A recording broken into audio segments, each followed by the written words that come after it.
24시간 신문 유튜브 채널에 오신 것을 환영합니다. 건강하고 행복한 하루 되세요. 오늘의 뜨거운 소식을 함께 들어보자.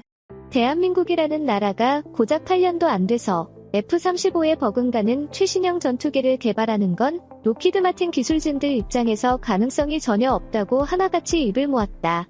이 발언은 2014년 당시 우리나라를 상대로 레이더와 항전 장비 등 4대 핵심 기술 이전을 일방적으로 거부하며 미국의 록히드 마틴 기술진들이 기술 이전 반대에 대해 인터뷰하며 발언한 내용 중 하나입니다.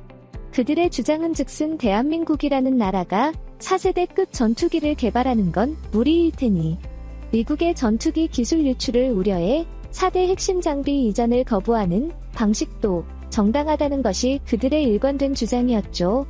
어떻게 보면 한국인 기술자들을 무시하는 극심한 발언이지만 록히드 마틴의 발언의 속뜻은 따로 있는데요. 그만큼 우리나라의 기술적 잠재성을 미국인 기술자들이 경계할 정도로 두려워했다는 것을 보여주는 확실한 증거입니다. 그런데 이 발언 이전부터 미국의 방산기업 록히드 마틴은 우리나라가 행하는 키예프의 전투기 개발을 굉장히 못마땅하게 여겼는데요. 당시만 하더라도 한국은 F-16 전투기와 F-15 이글 등 동아시아에서 일본과 함께 미국산 전투기를 구매해서 운용하는 값비싼 고객 중 하나로 평가받았었습니다. 그런데 그러한 한국이 단 10년 만에 갑자기 미국산 전투기를 구매하지 않고 무기 수입 종속국을 탈피하기 시작한 것인데요. 현재 보람의 전투기는 2호기와 2호기를 출시한 지 무려 8개월 만에 4호기와 4호기를 추가적으로 전 세계에 공개한 이후 첫 비행전 5호기와 6호기 그리고 복잡용 형태인 7호기와 8호기의 조립 완료를 눈앞에 두고 있습니다. 이 중에서도 매우 흥미로운 점은 조립 완료 형태의 키예프의 11 전투기의 부품 국산화율인데요. 1호기는 75%로 국산화가 측정되었지만 8기부터 85 이상의 국산화율을 기록하여 사실상 2030년까지 국산화를 100% 완료하기 위해 개발 중인 쌍발 터보팬 엔진을 제외한 모든 부품을 한국에서 직접 생산하게 되는 형태가 비로소 성공한 것입니다. 그 중에서도 스마트 팩토리와 초정밀 조립 시스템이라고 불리는 파스 시스템 덕분에 KF-21 블록 1의 요구 수량인 80대 생산을 2016년까지 모두 마무리 지을 수 있게 되는데요.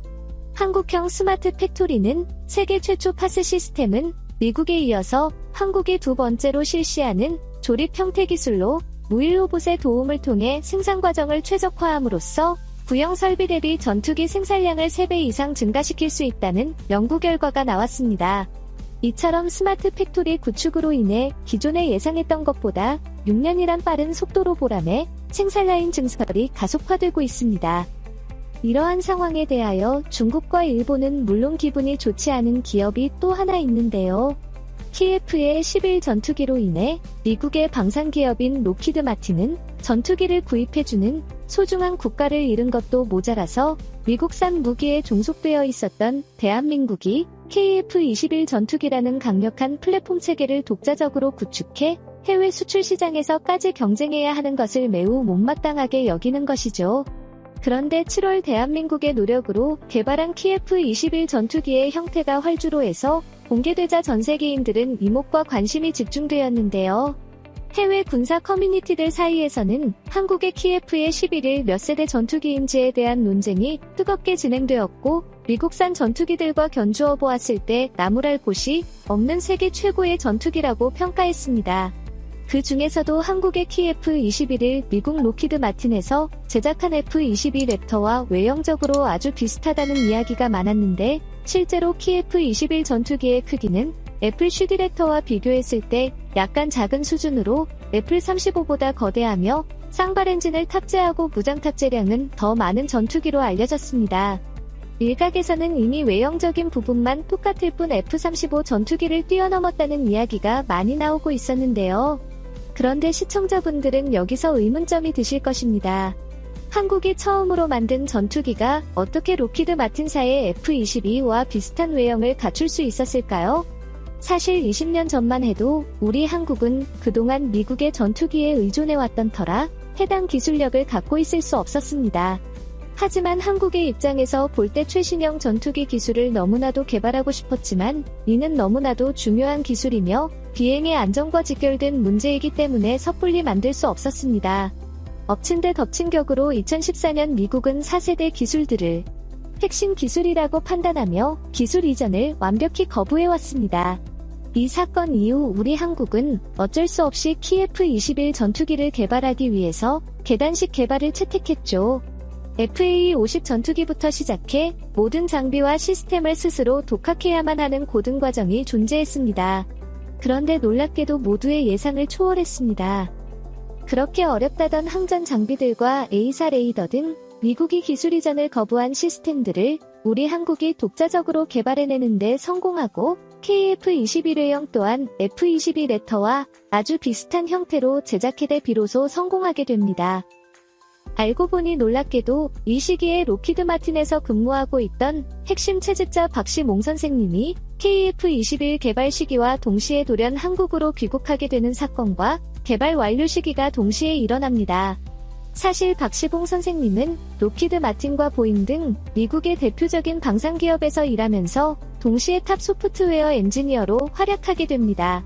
그는 항법과 제어 시스템, 소프트웨어 관련 항공 전문가였는데 아무것도 없는 상태에서 미국으로 들어가 한국인의 깊은 의지를 미국인들에게도 잘 전달했습니다.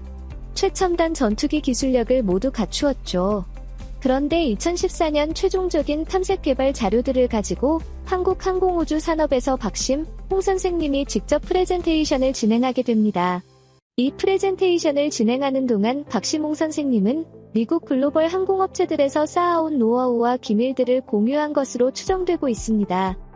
이를 기점으로 2015년 한국항공우주산업과 KFL을 만들겠다고 계약을 맺고 2011년 한국이 손수 제작한 전투기 보라매를 전 세계에 공개해버리게 됩니다. 충격적인 점은 이 시기와 우리의 한국의 KF의 11 개발 일정과 더불어 박시몽의 국내 동선이 놀랍게도 굉장히 딱 맞아 떨어지고 있습니다.